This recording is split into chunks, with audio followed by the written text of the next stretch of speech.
London Underground's long history, from its opening in January 1863, whether it's from the early years of steam to the modern day era as we know of today, it has never been completely clean. And whilst in the modern era, safety has mostly improved in time, however, like the aviation industry itself, it's taken decades or more to learn the lessons the hard way, improving safety, spurred on from those lessons from other near misses or tragedies of the past. There have been events over the decades that have forced governments to rethink more seriously about how they approach the issues when it comes to safety and security underground. However, for me, there's one tragedy which even today still stands out and has never completely faded away in its history, and that's the tragedy of the King's Cross fire from 1987. But before we get into that, firstly we have to rewind back a few years to a near miss of an event which will be key in explaining of what's to come. On Friday, November 23rd, 1984, at around 9:50 p.m, at the south end on the Victoria Line's northbound platform in Oxford Circus station, a fire breaks out in a nearby materials store, which at the time was being used by contractors which were carrying out renovation of the station.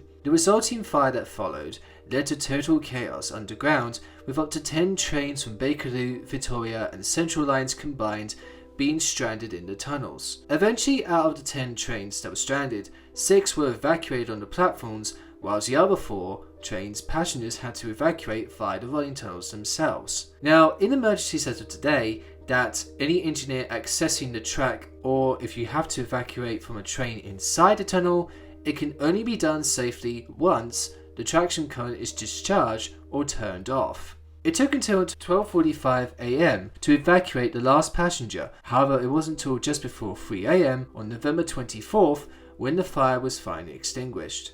Fortunately, in this case, no lives were lost. However, 14 people, including 4 passengers, 9 London Underground staff, and 1 police officer had to be taken to hospital and treated for smoke inhalation. The damage that was caused included the northbound Victoria Line platform and the resulting passageways ended up getting the worst of it. The adjacent northbound Bakerloo Line platform ended up suffering smoke damage, which also included the escalator tunnel as well as the booking hall. According to the investigation at the time that was carried out, believed the likely cause of the fire was a smoker discarding materials through a nearby ventilation grill into the materials store, which unfortunately ignited rags and paint thinner, which allowed the fire to get out of hand very quickly. As a result, the damaged areas had to be reconstructed, especially the Victoria Line northbound tunnel platform, which in the end took quite some time to do. Central Line trains did resume the next morning after the fire. Northbound Bakerloo Line trains didn't resume stopping at Oxford Circus until a week later on November 30th.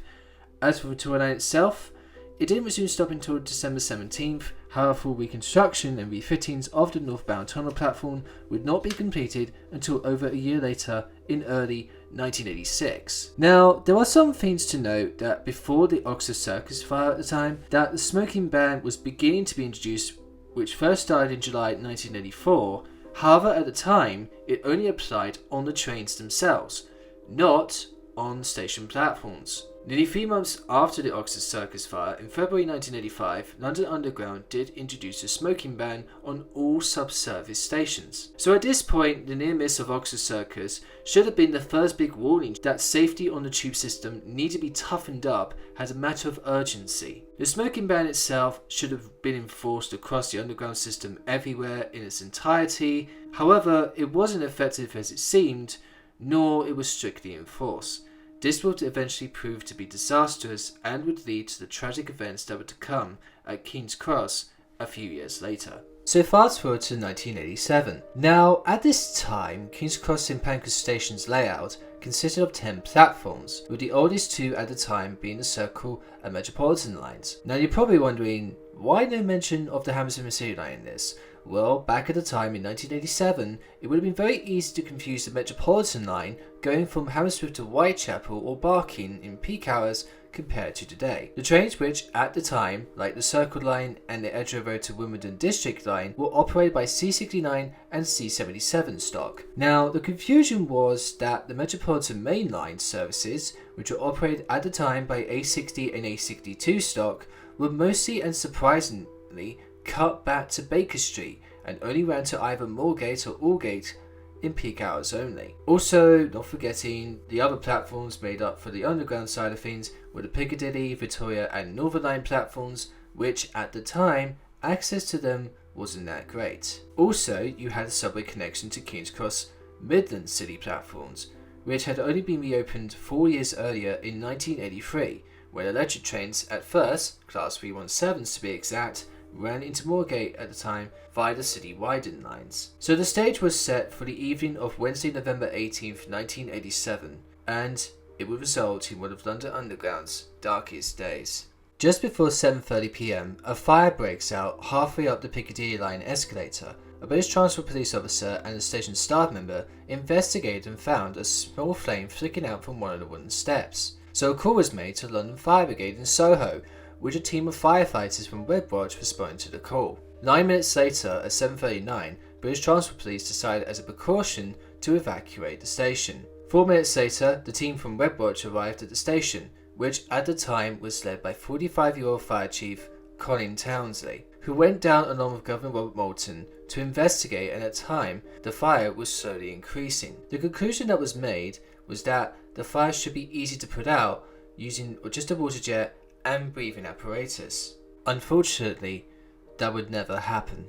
Tragically, 2 minutes later, at 7:45 PM, the fire flashed over, roared up the escalator like a flamethrower, and exploded into the ticket hall. Smoke poured out the station rapidly, and at that point to the firefighters outside, what they was only supposed to be dealing with a minor fire had become something awful on a big scale. According to one account by police constable on duty at the time, Richard Cook-Yelker, he found a seriously injured man at the bottom of the Victoria Line escalator. The man had suffered serious burns and tried to evacuate him, and fortunately found the escape route was blocked by a locked gate. However, eventually, thanks to a passing cleaner, who at the time was unaware what was going on up in the ticket hall, was able to unlock the gate, and eventually the injured man was rushed to safety. By 10 PM, it became clear it was a major disaster, and at this point the death toll was 28. At the time, according to Metropolitan Police Superintendent David Fitzsimmons, described to reporters, "We are talking about a major tragedy. Many people are horribly burned." It wasn't until 3 hours and 46 minutes later, at 1:46 AM on Thursday, November 19th, that the fire was finally extinguished. In total, 31 people lost their lives that night.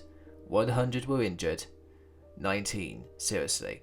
Among those who died that night included Fire Chief Colin Townsley, who at the time was in the ticket hall when the fire flashed over. He was found unconscious close to the exit steps for Pancras Road, next to a badly burned female passenger. Later, it was believed that Townsley spotted the passenger having difficulty and stopped to help. Although Townsley was pulled out and despite being rushed off to hospital by ambulance, he sadly died from smoke inhalation a few hours later.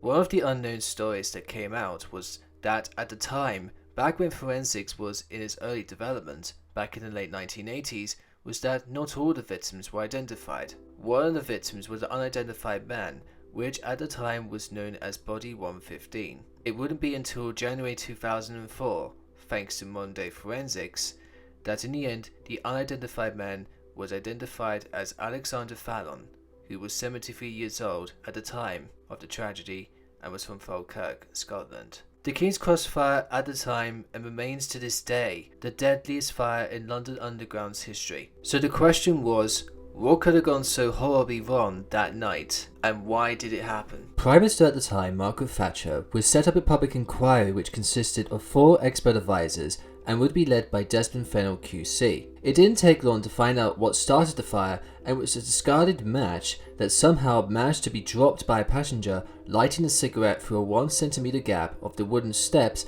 and down to the escalator running track. It was also discovered by investigators that the up Piccadilly line escalator had evidence of other small fires under the same escalator running track. In fact, there was 18 to be exact. They also found lubricant grease, which was mixed with stuff from human hair, rat fur, fluff from clothing, old tickets, and other litter, indicating that the escalator had not been cleaned properly for decades. The problem investigators found that lubricant grease, although could ignite, but it burned much too slowly on its own. Eventually, when they asked the Atomic Energy Research Establishment in Harwell, Oxfordshire, to see if they could recreate a model of the ticket hall and escalator, it only deepened the mystery. It was discovered that the fire, instead of going up towards the roof, instead lied down on the wooden steps, and eventually when the wooden steps of the escalator were hot enough and heated to flashpoint at about 500 to 600 degrees Celsius, it resulted in the fire erupting into the model of the ticket hall. Now, in modern day investigations, as it's known now,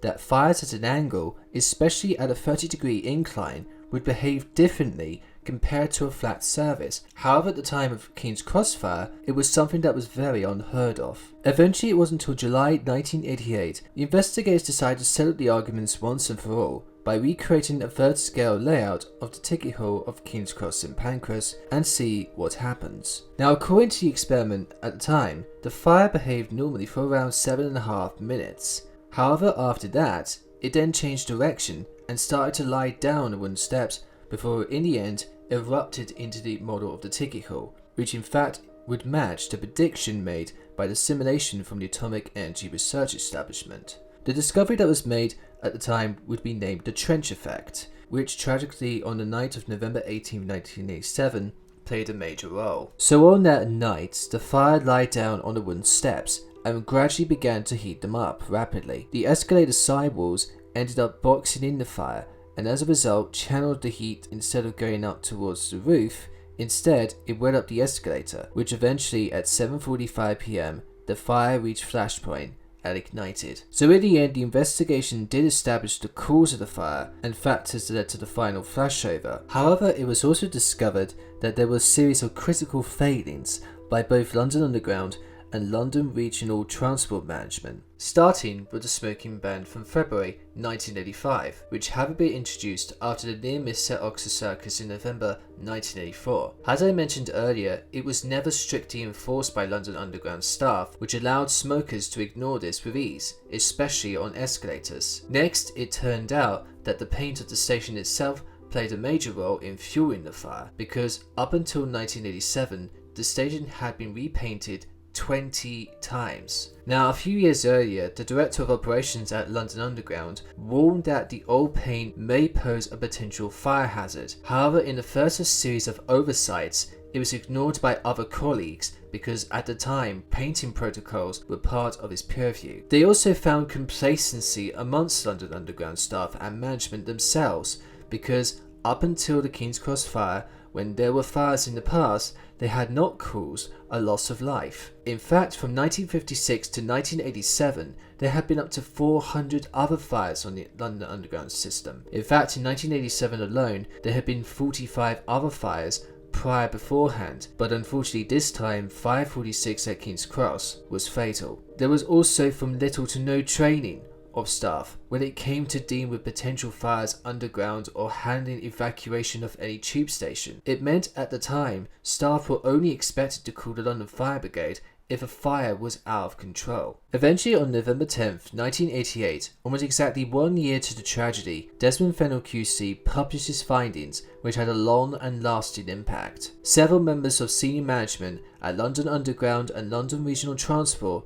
were forced to resign. Wooden escalators would gradually be phased out, with metal escalators, which also included installation of heat detectors and sprinklers beneath the escalators. Improvements were made to radio communications, and also there was more training for staff when it came to emergencies. The report led to the formation of the Fire Precautions Subsurface Stations Regulations Act of 1989. Over time, other improvements include CCTV fitted in stations, along with fire alarms and sensors, as well as also personal radios for staff. Another finding that would go on to be key in the long term was the recommendation by the Fennell Report to investigate passenger flow and congestion.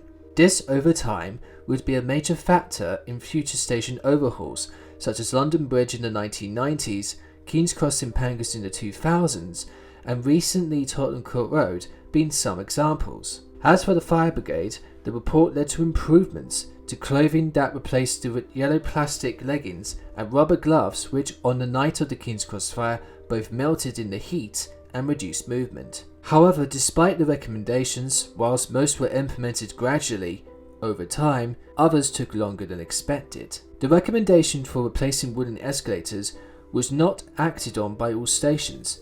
In fact, some tube stations by the early 2000s still had wooden escalators. Wanstead on the Central Line kept theirs until October 2003. Marylebone on the Bakerloo line kept theirs until they were replaced in February 2004. However, the last remaining wooden escalator to exist on the tube system would be at Greenford Station until it's decommissioned in March 2014, and today in its place is an incline lift. King's Cross Midland Station was renamed King's Cross Thameslink in May 1988 when Thameslink became operational between Bedford and Brighton, with the reopening of the Snow Hill tunnels between Farringdon and Blackfriars, and of course Class 319s began operating in the process. The Thameslink platforms would continue for over 19 years, before it was closed in December 2007, today replaced by low-level platforms of St Pancras International. It took over a year for the whole of King's Cross St Pancras Station to become fully operational again, and it wasn't until March 5th, 1989, when finally all services including Northern and Piccadilly line trains were able to call there. In July 1990, after years of confusion, the Hammersmith City line was formed, taking the name of the former Metropolitan line, which nowadays provides a full 7-day-a-week service from Hammersmith to Barking, which at the same time, the Metropolitan Main Line became the Metropolitan Line and was extended to Aldgate, also nowadays provides a 7-day-a-week service. Today's King's Cross in Pancras is a lot different now compared to back at the time. It was completely overhauled during the 2000s and enlarged to enable step-free access to all underground platforms, and the arrival for HS1 at nearby St Pancras International, which opened in November 2007. The tragedy also had a lasting legacy for the relatives of those who lost their lives that night, as well as those who survived. Today, 2 memorial plaques are located at King's Cross St Pancras London Underground Station, as well as also at nearby St Pancras Church. Firefighter Colin Townsley was awarded the George Medal posthumously, as well as being part of 6 firemen who received certificates of commendation for bravery. Several memorial services have been held over the years, with the most recent being on November 18, 2017, which marked the 30th anniversary of the tragedy. It was attended by survivors, relatives of the victims, emergency services personnel, as well as attended by the Mayor of London Sadiq Khan, TfL Commissioner Mike Brown, as well as the head of the RMT union at the time, Mick Cash. Yet, as of this upload today, whilst eras have come and gone, however the legacy of the tragedy of that night in 1987 has never gone away. So when you base everything on the Fennell Report and the findings that came out of the inquiry, it was clear that not only that writing had been on the wall for decades, that a potential disaster was waiting to happen. This tragedy could have been avoided if the management at the time weren't so complacent with their attitudes regarding safety, especially when it came to dealing with fires underground. There will always be the what ifs that come out of this. What if the smoking ban was much more enforced in February 1985? What if London Underground staff have received more training when it comes to dealing with potential fire situations underground? What if the escalators themselves had been cleaned and maintained properly and had critical fire detection equipment installed on them? For me, there are some of these things that were missing, and if on that night in 1987 had they been in place, then the King's Cross fire would not have happened. And yes, whilst more things could have been done and should have been done at the time, however the positives that come out of it eventually forced a massive wake-up call that the London Underground system urgently needed. I would say it's something that I think even in the modern era of today should serve as a stark reminder of what could happen if safety anywhere, whether it's the rail network itself or even on public buildings, does ever get compromised. Even now it shows that regardless how big or minor fire safety issues are, it's something that you must take seriously whatever the circumstances when it comes to flammability standards and fire safety itself. The big lessons out of all this, that any time you choose money over safety, or just going to assume that a previous fire incident isn't going to cause a loss of life, then it's that sort of complacency that will lead to a disaster, just like the King's Cross fire. Which is why, even to this day, over 35 years later, the events of that night of Wednesday, November 18th, 1987, still remains one of London Underground's darkest days in its history. So, I want to pass this all to you.